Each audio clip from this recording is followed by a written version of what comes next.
जय श्री राम बच्चों, देख क्या रहे हो, जल्दी से सब्सक्राइब कर दो। तो हेलो बच्चों, कैसे हो आप सभी का स्वागत है आपके ही अपने चैनल मैथ्स विद गौरव भैया क्लास 10th के अंदर। मेरे प्यारे बच्चों, आज के इस वीडियो के अंदर फाइनली मैं लेके आ चुका हूँ मेरे प्यारे बच्चों, मेरी प्यारी सी सीरीज़ मेरे प्यारे बच्चों, जिसके अंदर मैं हर चैप्टर की एक 20 से 30 मिनट के अंदर सारे कंसेप्ट समझा के एक ऐसी वीडियो लाने वाला हूँ मेरे प्यारे बच्चों, हर चैप्टर की आपके मैथ्स की, ताकि आपको एग्जाम में बहुत ही हेल्पफुल रहे ये वीडियोस मेरे प्यारे बच्चों। आपको कुछ नहीं करना, बस 30 मिनट की ये वीडियो होने वाली, स्टार्टिंग से लेके एंडिंग तक देखना। मैं अपने ये जितने भी प्यारे प्यारे नोट्स हैं इनसे सारे सिर्फ कंसेप्ट समझाऊंगा आपको, ताकि सारे आपके कंसेप्ट क्लियर हो जाए। और ये नोट्स आपको मेरे टेलीग्राम चैनल के अंदर मिल जाएंगे, तो लिंक इन डिस्क्रिप्शन मिल जाएगा टेलीग्राम का, वहाँ के जाके डाउनलोड कर सकते हो आप फ्री में। जितने भी कंसेप्ट है आपके आइसोस्केलेस ट्रायंगल, सेंट्रॉइड हो गया, इक्विलेटरल ट्रायंगल हो गया, मतलब जितने भी कोऑर्डिनेट ज्योमेट्री में जितने भी कंसेप्ट है ना, उसको अपन 30 मिनट में करते हैं कंप्लीट और समझते हैं, और आपको पता चल जाएगा। रिवीजन के लिए ये बहुत ही अच्छी वीडियो होने वाली है आपके कोऑर्डिनेट ज्योमेट्री में, ठीक है। तो इसको जरूर करना मेरे प्यारे बच्चों। तो चलिए स्टार्ट करते हैं फटाफट बिना किसी टाइम वेस्ट के। आपको क्या करना है, सपोर्ट करने के लिए कुछ नहीं करना, बस भैया को चाहते हो भैया और भी ऐसी वीडियोस बनाए तो वीडियो को लाइक कर देना है इससे, और चैनल को सब्सक्राइब करके कमेंट सेक्शन में बताना है भैया नेक्स्ट चैप्टर का किस चैप्टर का आपको चाहिए रिवीजन। इसका जितने भी ये कंसेप्ट है नोट्स आपको कलरफुल मिल जाएंगे आपके टेलीग्राम चैनल पर मेरे प्यारे बच्चों, ठीक है। तो देखो सबसे पहला चैप्टर क्या है मेरे प्यारे बच्चों हमारा, हम लेने वाले हैं कोऑर्डिनेट ज्योमेट्री। सबके मिलेंगे मेरे प्यारे बच्चों, सारे चैप्टर्स कैसे सारे रिवीजन मिलेंगे आपको, और ये नोट्स आपको टेलीग्राम पे मिल जाएंगे, ताकि जब भी एग्जाम हो एक दिन पहले सारे नोट्स को देख लो, फटाफट रिवीजन कंसेप्ट क्लियर कर लो, 30 मिनट की मेरी वीडियो खत्म कर दो और एग्जाम में चले जाओ। पोड़ के आना है एग्जाम में, सबका हैप्पी बर्थडे कर डालना है, याद रखना। हाँ भैया, तो बच्चे लोग सबसे पहले है कोऑर्डिनेट ज्योमेट्री। अब भैया सबसे पहला कंसेप्ट क्या आता है इसमें, सबसे पहला कंसेप्ट हमारा आता है मेरे प्यारे बच्चों distance of a point from the axis. अब भैया इसका मतलब क्या है, जैसे मेरे प्यारे बच्चों आपको क्या होगा, कोई भी एक पॉइंट दे दिया जाएगा और आपको बोलेंगे डिस्टेंस बताओ उसकी एक्स एक्सिस से या फिर डिस्टेंस बताओ उसकी वाई एक्सिस से। तो भैया क्या कंसेप्ट यूज होता है, तो मेरे प्यारे बच्चों जब भी आपको कोई भी पॉइंट दे दे और आपको पूछे डिस्टेंस बतानी है एक्स एक्सिस से, तो उसका फॉर्मूला क्या होता है, उसका फॉर्मूला होता है मॉड्यूलस ऑफ वाई। भैया मॉड्यूलस क्यों लगाते हैं, जैसे सपोज करो बच्चे लोग ये कोई पॉइंट है आपका, कोई ना कोई पॉइंट, ऐसा कुछ पॉइंट है, देखो यहाँ पे कुछ पॉइंट है, सपोज करो 2, -3। हाँ भैया, अब भैया जो डिस्टेंस होती है ना वो हमेशा पॉजिटिव होती है। तो आपसे क्या पूछा है, डिस्टेंस बताओ एक्स एक्सिस से, तो ये डिस्टेंस होगी। अब ये डिस्टेंस कितनी है भैया, वाई ऑर्डिनेट होता है आपको पता है। हाँ भैया, तो बच्चे -3 कभी भी डिस्टेंस नहीं होती, ध्यान रखना। हाँ भैया, इसीलिए हम क्या लगाते हैं, मॉड्यूलस लगाते हैं। मॉड्यूलस में क्या होगा, जैसे ही y की वैल्यू यहाँ पे -3 रखोगे आंसर हमेशा पॉजिटिव आएगा, ये ध्यान रखना है। समझ में आ गया मॉड्यूलस क्यों लगाते हैं, यस भैया। तो ये कंसेप्ट हुआ कि जब भी आपको डिस्टेंस पूछे किसी भी पॉइंट की एक्स एक्सिस से। हाँ भैया, अब मेरे प्यारे बच्चों दूसरा है कि distance of a point from the Y axis. अब बच्चे लोग कोई भी पॉइंट दे दिया जाएगा, आपको बोलेंगे डिस्टेंस निकालो वाई एक्सिस से, तो वाई एक्सिस से उस पॉइंट की डिस्टेंस क्या होगी भैया, यही तो डिस्टेंस होगी वाई एक्सिस से, और ये कितनी होती है, ये इतनी तो होती है, और ये क्या होता है भैया एक्स कोऑर्डिनेट। तो इसका फॉर्मूला क्या हो गया भैया, मॉड्यूलस ऑफ एक्स। ये एक एक नंबर में क्वेश्चंस पूछे जाते हैं और बच्चे हमेशा गलती करते हैं। ये मॉड्यूलस का ध्यान रखना, डिस्टेंस कभी भी नेगेटिव नहीं होती है बच्चे लोग, ठीक है, डिस्टेंस कभी भी नेगेटिव नहीं होती है, ये ध्यान रखना आप लोग। बोलो हाँ हाँ भैया समझ में आ गया, कोई डाउट, मैंने कहा ना भैया। तो distance of a point from X axis modulus Y, distance of a point from Y axis modulus X, ध्यान रखोगे। हाँ भैया, अब चलते हैं सेकंड कंसेप्ट के ऊपर, जो कि होता है हमारा डिस्टेंस फॉर्मूला मेरे प्यारे बच्चों। अब ये क्या कहता है, आपको क्या करेंगे, दो पॉइंट दे दिए जाएंगे x1, y1, x2, y2, और आपको बोला जाएगा कि इनके बीच की आप क्या करो, डिस्टेंस बताओ। तो इनके बीच की डिस्टेंस कैसे बताओगे भैया, कुछ नहीं करने का है कि हम क्या करेंगे कि ये फॉर्मूला लगा देंगे, डिस्टेंस ऑफ ए बी क्या होता है भैया फॉर्मूला, अंडर रूट के अंदर x2 - x1 का whole square plus y2 - y1 का होल स्क्वायर। हाँ भैया आ गया समझ में, हाँ भैया समझ में आ गया, कोई डाउट ना भैया। तो ये होता है हमारा किन्हीं भी दो पॉइंट के बीच में, जरूरी नहीं ए बी, किन्हीं भी दो पॉइंट के बीच की डिस्टेंस कभी भी लाइफ में निकालनी हो तो भैया जिंदगी में ये फॉर्मूला याद रखना, डिस्टेंस फॉर्मूला कहलाता है कि x2 में से x1 माइनस करो उसका होल स्क्वायर प्लस y2 में से y1 माइनस करो उसका होल स्क्वायर और ऊपर अंडर रूट लगा दो। हाँ भैया समझ में आ गया, कोई डाउट ना भैया। अब चलते थर्ड कंसेप्ट के ऊपर, जिसको अपन कहते हैं मेरे प्यारे बच्चों सेक्शन फॉर्मूला। अब इसमें क्या कंसेप्ट यूज होता है भैया, देखो आपको क्या होंगे मेरे प्यारे बच्चों, आपको दो पॉइंट दे रखे होंगे x1, y1, x2, y2। आपको बोला जाएगा कोई सी पॉइंट है, कोई तीसरा एक पॉइंट है इंटरनली, का मतलब देखो दो फॉर्मूले होते हैं, सेक्शन फॉर्मूला के दो फॉर्मूले होते हैं, लेकिन जो आपके कोर्स में है वो इंटरनली है। क्या कहेगा कि ए और बी पॉइंट दे देंगे और कोई तीसरा सी पॉइंट है जो इस लाइन सेगमेंट को इंटरली मतलब यहाँ पे अंदर से कहीं ना कहीं अंदर से m रेशियो n में डिवाइड कर रहा है। इसका मतलब कोई ना कोई सी पॉइंट होगा, उसको मैंने x, y से लेट कर लिया और ये सी पॉइंट यहाँ पे m रेशियो n में डिवाइड कर रहा है। हाँ भैया समझ में आ गया? यस भैया। तो भैया इसका क्या फॉर्मूला होता है? देखो इस c का फॉर्मूला लगाने से ये x निकालने का फॉर्मूला क्या होता है बच्चे लोग देख लो, ये m इंटू x2 आ गया प्लस ये n इंटू x1 अपॉन में m प्लस n। ये फॉर्मूला होता है ये x कोऑर्डिनेट निकालने का। अब भैया ये y निकालने का क्या फॉर्मूला होता है, ये m इंटू y2 प्लस ये n इंटू y1 अपॉन में m प्लस n। अब ज़रूरी नहीं है बच्चे लोग कि कभी कभी x और y निकालने को बोले, कभी कभी आपको क्या होंगे m n कुछ भी निकालने को बोल सकते हैं, किसी की भी कुछ भी वैल्यू दे रखी होगी कोई भी निकालने को बोल देंगे, कभी ये पॉइंट दे देंगे, ये पॉइंट दे देंगे, ठीक है, रेशियो दे देंगे, कभी x1 या y1 में से कोई पूछ लिया, कोई भी पूछ सकता है आपको। बस ये दो फॉर्मूले याद रखना है, जब भी बात आए रेशियो की कोऑर्डिनेट ज्योमेट्री में क्लास 10th में हमेशा यूज़ होगा आपका सेक्शन फॉर्मूला। आके ना? हाँ भैया। अब चलते हैं मेरे प्यारे बच्चों नेक्स्ट कंसेप्ट के ऊपर, जो कि हमारा है मिड पॉइंट फॉर्मूला। अब भैया ये कौन सा फॉर्मूला होता है, देखना ध्यान से। क्या होता है मेरे प्यारे बच्चों, आपको दो पॉइंट दे रखे होंगे, हाँ, और आपको बोलेंगे कोई एक पॉइंट है जो कि इस लाइन सेगमेंट ए बी का मिड पॉइंट है। मिड पॉइंट मतलब एकदम बीच में, मिड पॉइंट मतलब एकदम बीच में। हाँ भैया, तो बच्चे लोग ये जो मिड पॉइंट होता है ना, ये क्या करता है, ये मिड पॉइंट इस ए बी लाइन को 1:1 में डिवाइड करता है, तभी तो मिड पॉइंट हुआ यार। इसका मतलब क्या है कि ये वाली डिस्टेंस और इस पॉइंट से लेके यहाँ तक की डिस्टेंस दोनों इक्वल है। हाँ भैया, तो भैया मिड पॉइंट निकालने की क्या फॉर्मूला होता है, तो मिड पॉइंट का ये x कोऑर्डिनेट निकालना है अगर, तो फॉर्मूला होता है बच्चे लोग ये x1 प्लस ये x2 अपॉन 2। भैया y निकालने का फॉर्मूला ये y1 प्लस y2 अपॉन 2। तो कभी भूलोगे नहीं भैया। अब कभी कभी क्या होगा, x1 y1 दे दिया जाएगा, ये मिड पॉइंट दे देंगे, आपसे पूछ लेंगे भैया x2 y2 निकाल के बताओ, कुछ नहीं भैया y2 निकाल लेंगे, ये पता है, ये पता है, निकाल लो, x1 पता है, x पता है, ये निकाल लो। तो मतलब फॉर्मूला आपको याद रखना, बेसिकली कंसेप्ट दिमाग में फिट कर लेना। हाँ भैया एकदम समझ में आया। अब भैया ये फॉर्मूला आया कैसे, कुछ नहीं हुआ बच्चा, ये जो मिड पॉइंट होता है ना, ये इस ए बी लाइन सेगमेंट को 1:1 में डिवाइड करता है। तो अब आपको मैंने क्या कहा था, जब भी रेशियो की बात आए तो सेक्शन फॉर्मूला याद आना चाहिए। हाँ, तो भैया जैसे ही सेक्शन फॉर्मूला में आप n और m और n की जगह 1 रखोगे तो देखो आपके पास यही फॉर्मूला बनेंगे, ध्यान से देख लेना, ये वाले फॉर्मूला ही बनेंगे अगर आप इन दोनों में m और n की जगह 1 रखते हो तो। हाँ भैया समझ में आ गया, कोई डाउट? मैंने कहा नहीं। अब जो सबसे इंपॉर्टेंट जो बच्चों को डर लगता है, जो कि टॉपिक होता है उनके मेरे प्यारे बच्चों, वो होता है आपका सेंट्रॉइड। अब भैया सेंट्रॉइड क्या होता है, इतनी अच्छी तरह से समझ लेना, गौरव भैया से अच्छा कोई नहीं समझाएगा, मेरा वादा है। देखिए सेंट्रॉइड क्या होता है, it is the intersection point of medians. भैया मीडियन क्या होता है, मीडियन क्या होता है बच्चे लोग, ये देखो ये ट्राइंगल दिख रहा है ABC, ये ABC ट्राइंगल दिख रहा है। हाँ भैया, तो ट्राइंगल के देखो ये 3 वर्टिसेस होती है, ट्राइंगल के ये 3 वर्टिसेस होती है। हाँ भैया, किन्हीं भी वर्टिसेस से किसी भी वर्टेक्स से आप सामने वाली साइड पे एक ऐसी लाइन ड्रॉ करोगे जो लाइन सामने वाली साइड को 2 इक्वल पार्ट्स में डिवाइड कर दे, उस लाइन को, ये जो लाइन दिख रही है AD, इसको हम बोलते हैं मीडियन। समझ में आया क्या कहा मैंने? कोई भी ट्राइंगल की वर्टेक्स से एक ऐसी लाइन ड्रॉ करोगे सामने वाली साइड पे कि वो जो लाइन है वो उस लाइन को, सामने वाली लाइन को 2 इक्वल पार्ट्स में डिवाइड कर दे, तो वो जो आपने लाइन बनाई है उस लाइन को हम कहते हैं मीडियन। हाँ भैया समझ में आ गया।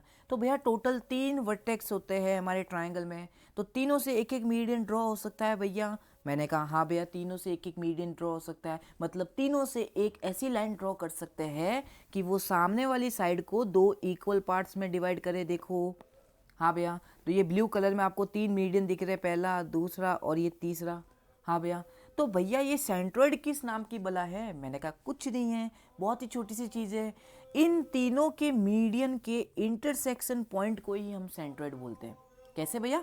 देखो बच्चे लोग, ये तीनों मीडियन इधर इंटरसेक्ट कर रहे हैं, देखो ध्यान से देखोगे, ये तीनों जो मीडियन है वो इधर इंटरसेक्ट कर रहे हैं। मैंने कहा हाँ भैया, तो इसका मतलब क्या है, ये जो पॉइंट है ये पॉइंट आपका सेंट्रॉइड कहलाता है। देखो कलरफुल पेन से लिखा है। हाँ भैया बात तो एकदम से, ये सेंट्रॉइड कहलाता है। तो क्या याद रखोगे सेंट्रॉइड? भैया तीनों मीडियन, ट्राइंगल के 3 वर्टेक्स होते हैं, तीनों वर्टेक्स से मीडियन ड्रॉ करेंगे और तीनों मीडियन जहाँ पे इंटरसेक्ट करे वो आपका सेंट्रॉइड कहलाता है। हाँ हाँ भैया समझ में आ गया। अब सेंट्रॉइड मेरे प्यारे बच्चों कोई ना कोई एक पॉइंट ही है, और इस पॉइंट के भी कोई ना कोई कोऑर्डिनेट होंगे एक्स कॉमा वाई समथिंग। हाँ भैया, अब भैया इसका निकालने का फॉर्मूला क्या होता है, तो ध्यान से सुनना मेरे प्यारे बच्चों। अगर आपको ट्राइंगल के तीनों वर्टिसेस दे रखे हैं ए बी सी, हाँ भैया, और आपसे पूछे कि आप मुझे सेंट्रोइड निकाल के बताओ, तो भैया कुछ नहीं होता है, सेंट्रोइड एक पॉइंट होता है एक्स कॉमा वाई के फॉर्म में। एक्स को निकालने का फॉर्मूला क्या होगा, तीनों वर्टिसेस के एक्स कोऑर्डिनेट को ऐड करो, अपॉन में 3 कर दो, तो आपका सेंट्रोइड का एक्स कोऑर्डिनेट आ जाएगा। अगर भैया वाई कोऑर्डिनेट निकालना है तो तीनों के वाई कोऑर्डिनेट को ऐड कर दो और अपॉन में 3 कर दो, तो सेंट्रोइड का वाई कोऑर्डिनेट आ जाएगा। ये आपको बातें पता होनी चाहिए, किसके बारे में, आपको सेंट्रोइड के बारे में। हाँ भैया समझ में आ गया। एक और छोटी सी बात पता होनी चाहिए मेरे प्यारे बच्चों, जैसे देखो, अगर मैं ये जो सेंट्रोइड है इसको क्या नाम देता हूँ, इसको कोई डी नाम दे देता हूँ, डी तो मैंने दे रखा है। हाँ भैया, इसको मैं कोई भी नाम दे देता हूँ, जो नहीं दे रखा है मैंने जी नाम दे देते, चलो जी नाम दे देते हैं। हाँ भैया, तो मेरे प्यारे बच्चों ये जो सेंट्रोइड है ये इस मीडियन को एक रेशियो में डिवाइड करता है। वो क्या है, देखो ये जो ए जी दिख रहा है आपको, ये जो ए जी अपॉन में जी डी है ना, ये रेशियो है बच्चे लोग। ये जो रेशियो है ए जी रेशियो जी डी, ये किस रेशियो में होता है, 2:1 में होता है। ये भी कभी कभी बातें पूछ ली जाती है। ये जो मीडियन होता है ना, मीडियन ये पूरे 3 का होता है। ये जो ए जी होता है ना 2 रेशियो होता है, और जी डी 1 रेशियो होता है। कभी कभी छोटे मोटे क्वेश्चंस में काम आता है ये रेशियो, तो मैंने सोचा आपको बता देता हूँ। हर मीडियन, हर सेंट्रोइड क्या करता है, जितने भी मीडियन है ये तीनों मीडियन को क्या करता है, 2:1 में तोड़ता है। हाँ भैया, जैसे यहाँ से बात करूँ तो बी जी 2 में है और ये जी ई 1 में है। यहाँ से बात करूँ तो सी जी 2 में है, जी एफ 1 में है। तो ये रेशियो आपको याद होना चाहिए।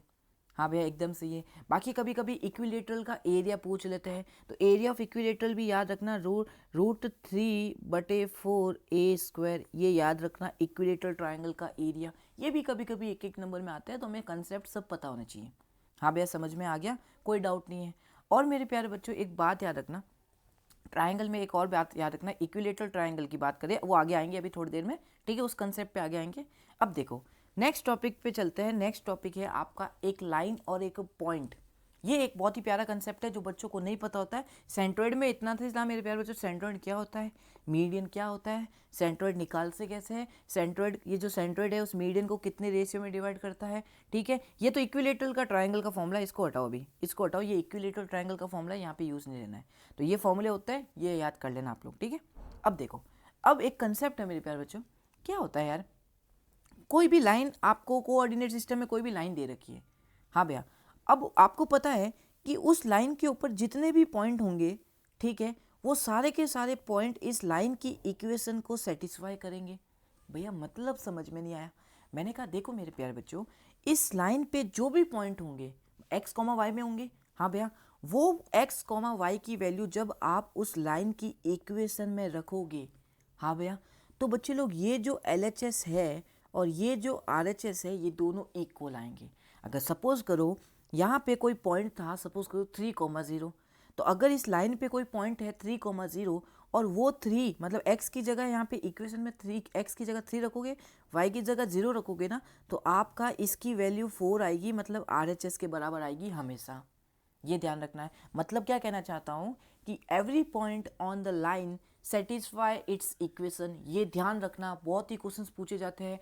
NCERT एग्जाम्पल के पीछे 3 क्वेश्चंस दे रखे हैं, एग्जाम पॉइंट ऑफ व्यू से बहुत ही इंपॉर्टेंट है, करके जाना, लॉक कर दिया जाए ये क्वेश्चंस को, करके ज़रूर जाना है ये कंसेप्ट के ऊपर क्वेश्चंस। हाँ भैया, जैसे मैंने क्या कहा भैया, देखो जैसे मेरे प्यारे बच्चों देख रहे हो आप, ये लाइन जो है, ये लाइन जो है ये एक्स एक्सिस से पास होती है। हाँ भैया, तो एक्स एक्सिस से पास होती है तो कोई ना कोई पॉइंट तो होगा x,0, ये पॉइंट कोई ना कोई तो होगा x,0। जब एक्स एक्सिस से पास होती है तो आपको पता है एक्स एक्सिस पे पॉइंट जो होता है उसका y कोऑर्डिनेट 0 होता है। हाँ भैया, तो बच्चे लोग अगर मैं ये पॉइंट यहाँ रखूँ x की जगह, तो देखो क्या आ रहा है, x बराबर कितना आया 2। इसका मतलब इस पॉइंट की वैल्यू कितनी है 2। इसका मतलब क्या होता है, कभी कभी कैसे क्वेश्चंस आते हैं, आपको ये बोल दिया जाता है कि कोई लाइन है, लाइन की इक्वेशंस आपको दे देंगे और आपको बोलेंगे वो लाइन y एक्सिस से किस पे पास हो रही है, वो लाइन y एक्सिस से कहाँ पे पास हो रही है। मैंने x एक्सिस का समझाया, अब मैं बोल रहा हूँ एक लाइन है, वो लाइन की इक्वेशन ये है, वो लाइन y एक्सिस से कहाँ पे पास हो गई, तो आपको पता है कि y एक्सिस का पॉइंट क्या होता है भैया 0,y। अब ये वैल्यू जो है, अगर आपको ये y की वैल्यू निकालनी है कि ये लाइन y एक्सिस से कहाँ पास होगी, तो ये जो 0 है ये इसमें आप पुट कर देना y की जगह। जैसे ही आप एक्स की जगह जैसे 0 पुट कर दोगे यहाँ पे, तो ये y की वैल्यू आपके पास निकल के आ जाएगी कितनी, 2। तो इसका मतलब ये जो लाइन है ये y एक्सिस से भी कितने से पास करेगी, 0,2 से। तो ये लाइन और इक्वेशन, मतलब पॉइंट और इक्वेशन का ध्यान से समझ के जाना कि every point on the line satisfy it's equation. इसका मतलब इक्वेशन को सेटिस्फाई करने का मतलब क्या है कि LHS बराबर RHS होता है। हाँ भैया समझ में आ गया, कभी नहीं बोलोगे ना भैया, कभी नहीं बोलेंगे। अब देखो नेक्स्ट कंसेप्ट आता है आपका, एक छोटे मोटे कंसेप्ट है कोलीनियर का कंसेप्ट। भैया कोलीनियर क्या होता है? देखो मेरे प्यारे बच्चों, कोलीनियर क्या होता है यार, देखो आपको क्या बोलेंगे, क्वेश्चन कैसे आएगा पहले सुन लो। 3 पॉइंट दे देंगे, आपको बोलेंगे ये तीनों पॉइंट कोलीनियर है कि नहीं है। अब भैया कोलीनियर का मतलब क्या हुआ कि बच्चे लोग देखो, कोलीनियर का मतलब क्या है कि ये तीनों पॉइंट एक ही स्ट्रेट लाइन के अंदर है कि नहीं है। मतलब मैंने कोई स्ट्रेट लाइन ड्रॉ की, ये क्या ये तीनों पॉइंट इस स्ट्रेट लाइन के ऊपर है, मतलब ABC, ये तीनों इस स्ट्रेट लाइन के ऊपर है। ये पता करने के लिए हमें 3 पॉइंट दिए जाते हैं और हमें बोला जाता है कोलीनियर प्रूव करके बताओ। कोलीनियर का मतलब कि ये तीनों पॉइंट एक ही स्ट्रेट लाइन के ऊपर है। तो कैसे करते हैं, मैंने एकदम आपके लिए कलरफुल नोट्स बना के रखे हैं, तो वहाँ से देखना आपको। देखो सबसे पहले आप क्या करोगे, सबसे पहले आप AB की डिस्टेंस निकालोगे। भैया कैसे निकाले, अभी हमने स्टार्टिंग में पढ़ा है डिस्टेंस ऑफ AB, 2 पॉइंट के बीच की distance, x1 y1 x2 y2, distance formula लगाओ और AB की डिस्टेंस निकालनी है सबसे पहले। फिर भैया BC की डिस्टेंस निकालनी है उसके बाद, मैंने कहा ठीक है। फिर भैया लास्ट इस AC की डिस्टेंस निकाल लो। हाँ भैया, अब भैया तीनों की आपने डिस्टेंस निकाल ली, मैंने कहा हाँ। अब मुझे अगर कोलीनियर प्रूव करना है ना बच्चे लोग, तो इन तीनों में से कोई भी एक कंडीशन जो है वो ट्रू होनी चाहिए। भैया कैसे, देखो या तो क्या होनी चाहिए, ये जो AB की डिस्टेंस है, डिस्टेंस ऑफ AB किसके बराबर होनी चाहिए, इन दोनों को ऐड करोगे ना उसके बराबर होनी चाहिए। मतलब मैं क्या कहना चाहता हूँ, इन तीनों साइडों में से किन्हीं भी 2 साइड को ऐड करोगे और वो तीसरी के बराबर आएगी, ठीक है। तो उस केस में क्या होगा, ये तीनों पॉइंट कोलीनियर होंगे, ये ध्यान रखना। भैया कैसे क्यों होते हैं, सपोज करो बच्चे लोग ये लाइन है, मैंने कहा ठीक है, A पॉइंट इधर है, B पॉइंट कहीं इधर है, C पॉइंट कहीं इधर है।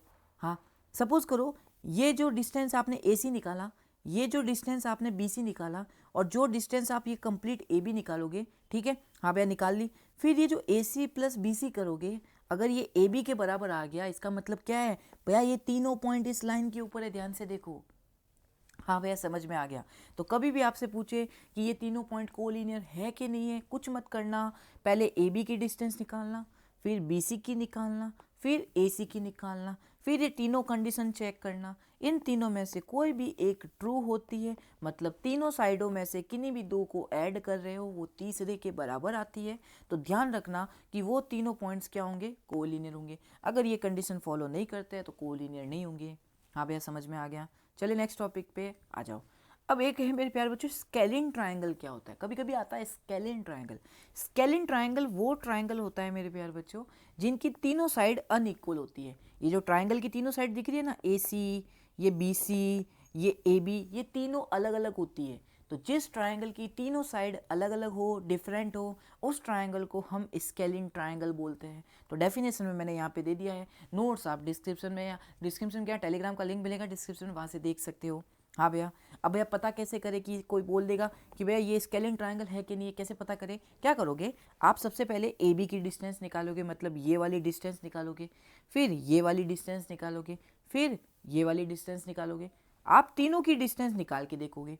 हाँ भैया, अगर तीनों डिस्टेंस अलग अलग है, तीनों की डिस्टेंस अलग अलग है, तो भैया वो ट्रायंगल स्केलिन ट्रायंगल होगा, ठीक है। हाँ भैया समझ में आ गया। अब चलते हैं नेक्स्ट अपना सेकंड ट्रायंगल, जो कि होता है आइसोस्केलिस ट्रायंगल। भैया इसमें क्या है, अब बच्चे लोग कभी कभी क्या होगा, ट्रायंगल के 3 वर्टिसेस दे देंगे और बोलेंगे क्या ये इस आइसोस्केलिस ट्रायंगल है।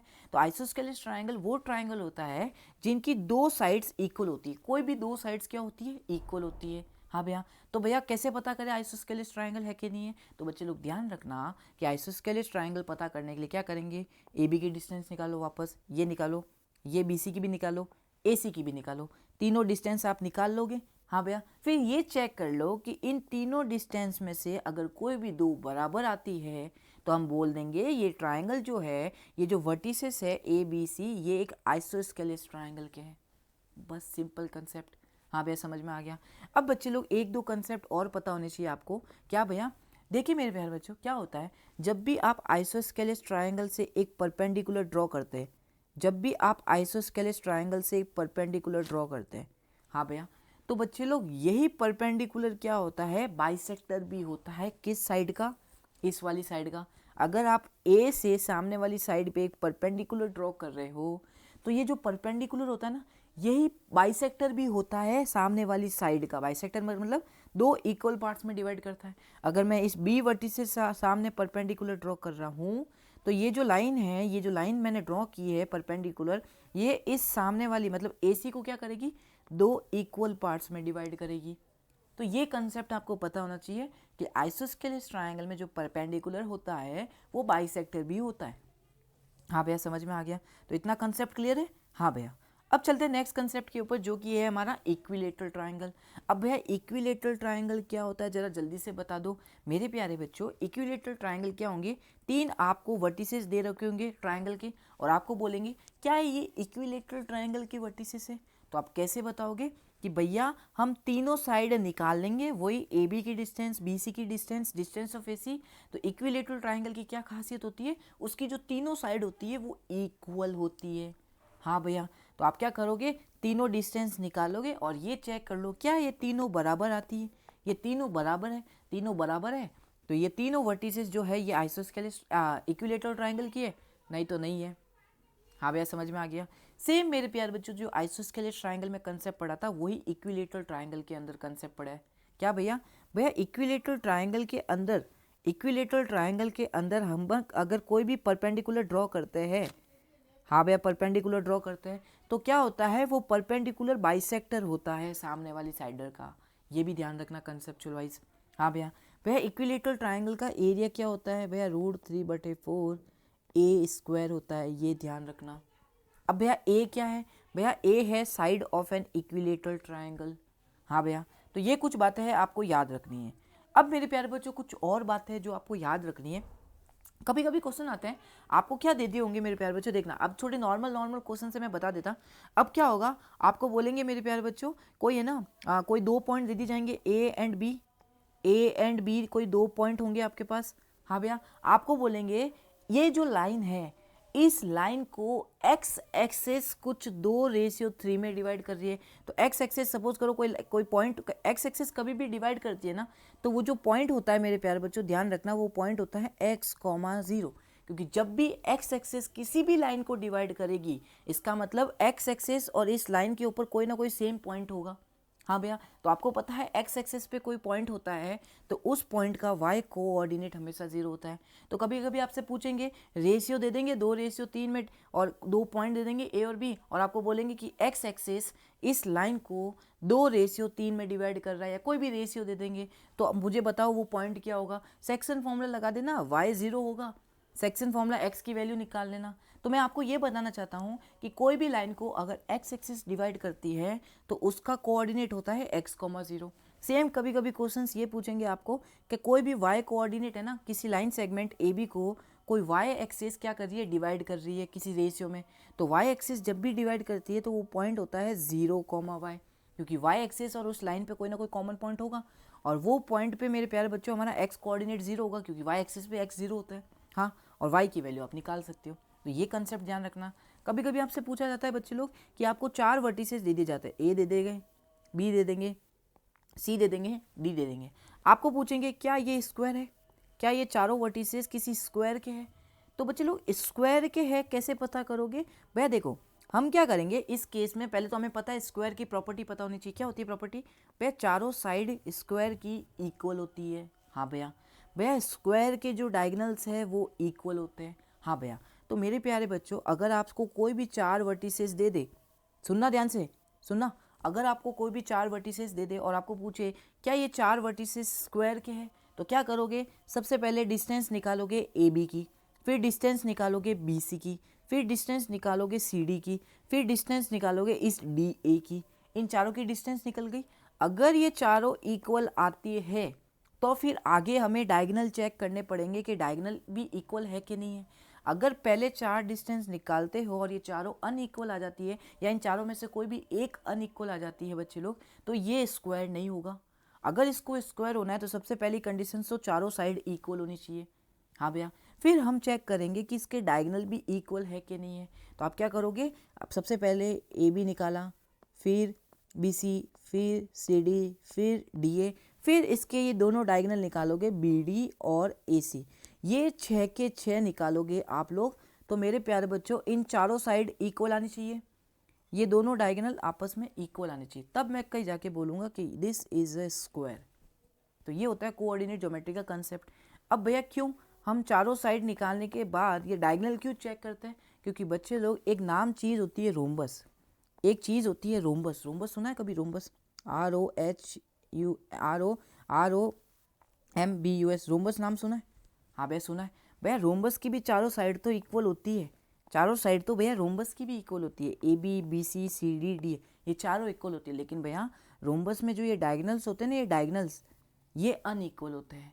तो बच्चे लोग, आपको क्या बोला जाएगा कभी कभी कि बताओ ये रोम्बस है कि नहीं है, ये चारों वर्टिसेस दे देंगे, 4 वर्टिसेस दे देंगे ए बी सी डी, आपको बोलेंगे रोम्बस है कि नहीं है। तो कैसे पता करोगे भैया? हम ए बी निकालेंगे, बी सी निकालेंगे, सी डी निकालेंगे, डी ए निकालेंगे, हाँ उसके बाद क्या करेंगे भैया? हम डायगोनल्स भी निकालेंगे दोनों। अगर भैया डायगोनल्स अनइक्वल है, देखो सबसे पहली कंडीशन तो ये चारों साइड इक्वल आनी चाहिए। फिर अगर चारों साइड इक्वल आ गई, फिर डायगोनल भी चेक करेंगे। अगर भैया डायगोनल अनइक्वल आ गए तो रोम्बस हो जाएगा, अगर भैया डायगोनल इक्वल आ गए तो स्क्वायर हो जाएगा। ये सिंपल सा कंसेप्ट होता है और कुछ नहीं होता है, ठीक है? हाँ भैया समझ में आ गया। अब कभी कभी पूछते हैं 4 वर्टिसेस देके, क्या ये रेक्टेंगल के वर्टिसेस है? 4 वर्टिसेस दे देंगे, हाँ भैया। और आपको पूछेंगे क्या ये रेक्टेंगल के वर्टिसेस है कि नहीं है? तो कैसे चेक करोगे भैया? रेक्टेंगल की प्रॉपर्टी होती है कि अपोजिट साइड जो होती है रेक्टेंगल की वो इक्वल होती है, हाँ भैया। तो आप क्या करोगे भैया? ए बी निकालेंगे, भैया सी डी निकालेंगे।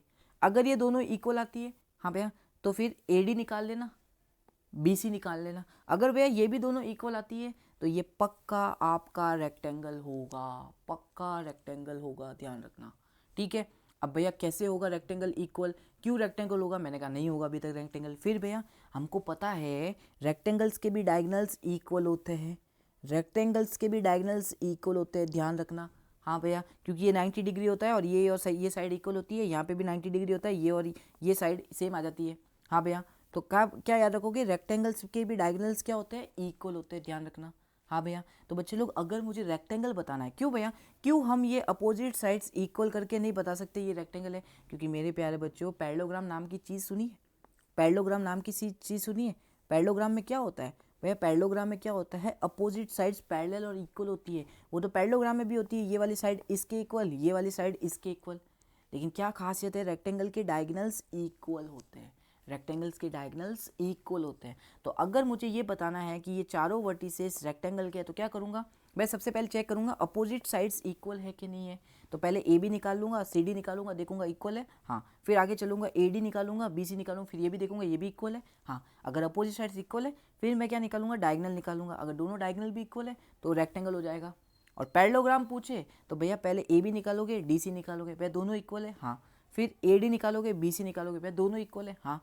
फिर इसके डायगोनल निकालोगे, हाँ भैया, तो डायगोनल अनइक्वल आएंगे। अगर वो पैरेललोग्राम हुआ तो डायगोनल अनइक्वल आएंगे, हाँ भैया। समझ में आ गया? कोई डाउट ना भैया? कोई डाउट नहीं है। तो बच्चे लोग, ये कुछ कंसेप्ट होता है यार, ठीक है? ध्यान रखना क्वेश्चंस में। और आपके कुछ क्वेश्चंस होंगे ऐसे यार, ट्राइसेक्टेड, कभी क्या बोल दिया जाएगा कि जो ए बी लाइन दे देंगे आपको, कोई ना कोई पॉइंट आपको दे दिया जाएगा, यहाँ पे x1, y1 ऐसे कोई पॉइंट दे दिया जाएगा, ठीक है? यहाँ पे दे दिया जाएगा x2, y2, ये 2 पॉइंट दे दिए जाएंगे। और आपको बोलेंगे, आपको क्या बोलेंगे? कोई 2 पॉइंट है P एंड Q जो इस लाइन सेगमेंट ए बी को ट्राइसेक्टेड कर रही है। ट्राइसेक्टेड का मतलब 3 इक्वल पार्ट्स में डिवाइड कर रही है। इसका मतलब ये कहीं ना कहीं पॉइंट इधर के होंगे, एक पी बना देना, एक क्यू बना देना, हाँ भैया। तो देखो 3 हिस्से बन गए ना, एक ये रहा हिस्सा, दूसरा हिस्सा ये रहा, तीसरा हिस्सा ये रहा। तो ये जो 2 पॉइंट है, ये 2 पॉइंट इस लाइन सेगमेंट को 3 हिस्सों में डिवाइड कर रही है, ट्राइसेक्टेड कर रही है, हाँ भैया। तो कभी भी ऐसे क्वेश्चंस आ जाए कि 2 पॉइंट एक लाइन को ट्राइसेक्टेड कर रही है, तो इस केस में क्या होता है मेरे प्यारे बच्चों? जो रेशियो होता है, ये सारे हिस्सों का जो रेशियो होता है ना, वो हमेशा 1:1:1 होता है, ध्यान रखना। क्या होता है? सारे हिस्सों का रेशियो 1:1:1 होता है। तो ये भी कंसेप्ट दिमाग में रखना आप लोग, हाँ भैया। तो बस मेरे प्यारे बच्चों यही कंसेप्ट थे आपके कोऑर्डिनेट ज्योमेट्री में। इन सब की पीडीएफ मैं अपने टेलीग्राम चैनल पे प्रोवाइड कर दूंगा। तो चलिए फटाफट से टेलीग्राम चैनल पे चलते हैं। आपके सामने इसकी पीडीएफ मैं प्रोवाइड कर देता हूँ, आप जाके वहाँ पे देख सकते हो। 260 बच्चे मेरे प्यारे प्यारे बच्चे ज्वाइन है यहाँ पे, आप भी ज्वाइन हो सकते हो। मैं फाइल सेक्शन में जाता हूँ, सेलेक्ट फ्रॉम फाइल्स करता हूँ। सेलेक्ट फ्रॉम फाइल्स करने के बाद ऑन माई आईपैड में जाने के बाद this is the coordinate geometry की फाइल है, यहाँ पे मैं ये प्रोवाइड कर देता हूँ। तो आप यहाँ से जाके डाउनलोड कर लेना, लिंक आपको डिस्क्रिप्शन मिल जाएगा, नहीं तो आप शेयर भी करोगे तो अभी आपको मैक्स विद गौरव भैया मिल जाएगा। ठीक है, सर्च भी करोगे टेलीग्राम पे, वहाँ पे मैक्स विद गौरव भैया लिख देना, ये रहा हमारा चैनल का नाम, यहाँ पे मिल जाएगा आपको। QR कोड स्कैन करना चाहते हो तो ये रहा मेरा QR कोड, यहाँ से भी ज्वाइन कर लेना। ठीक है, हाँ भैया समझ में आ गया। तो मेरे प्यारे बच्चों ये वीडियो अच्छी लगी हो और ऐसे ही आप चाहते हो कि हर वीडियो के आपको कंसेप्ट मिले, ठीक है, तो आप वीडियो को लाइक करना, चैनल को सब्सक्राइब कर देना और नीचे कमेंट सेक्शन करके बताना भैया नेक्स्ट वीडियो किस पे चाहिए। ठीक है, तो चलिए मिलते हैं नेक्स्ट वीडियो के अंदर नेक्स्ट ऐसी वीडियोज़ के साथ। तब तक के लिए जय श्री राम।